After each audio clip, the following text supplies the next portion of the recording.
સુરત શહેરના અડાજણ વિસ્તારમાં ફરી થયો એક ગંભીર અકસ્માત। અડાજણ વિસ્તારમાં ભૂલકા વિહાર શાળા પાસે વહેલી સવારે 3 વાગે ભયંકર અકસ્માત સર્જાયો। સ્પોર્ટ બાઇકના ચાલકે ફૂલ સ્પીડમાં બાઇક હંકારી રોડ ક્રોસ કરતી કાર સાથે ધડાકાભેર અથડાઈ। આ અકસ્માતમાં બાઇકનો બુકડો બોલી જવા પામ્યો।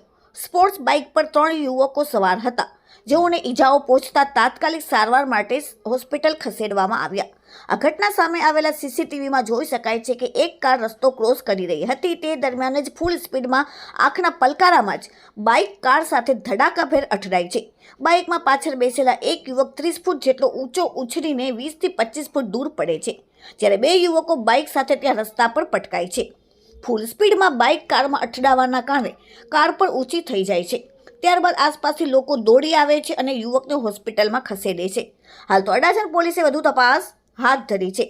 સુરતની સ્મીમેર હોસ્પિટલમાંથી મળતી માહિતી પ્રમાણે નાનપુરા વિસ્તારનો 18 વર્ષીય અંતિમ જ્ઞાનદાસ ગુપ્તા પરિવાર સાથે રહે છે। પરિવારમાં માતા પિતા 3 ભાઈ બહેન છે।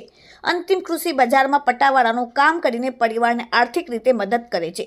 અંતિમ અને તેના 2 મિત્રો આજે વહેલી સવારે 3 વાગે મિત્રની સ્પોર્ટ બાઇક લઈને ચા પીવા ગયા અને ત્યાંથી પરત ફરતી વખતે અકસ્માત નડ્યો। અકસ્માતમાં બાઇક અંતિમ ગુપ્તા ચલાવી રહ્યા હતા અને તે 20 ફૂટ દૂર ફંગોળાઈને થઈ ઈજા। બાઇકનો ભૂક્કો થઈ ગયો, જે વિડીયોમાં સ્પષ્ટ દેખાય છે।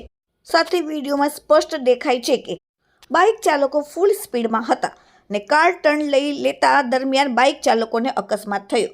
બાઇક ચલાવનારને 22 જેટલા ટાંકા આવ્યા છે અને આંખ ઉપર માથાના ભાગે ગંભીર ઈજા થઈ છે। Bureau report, daily India TV, Surat.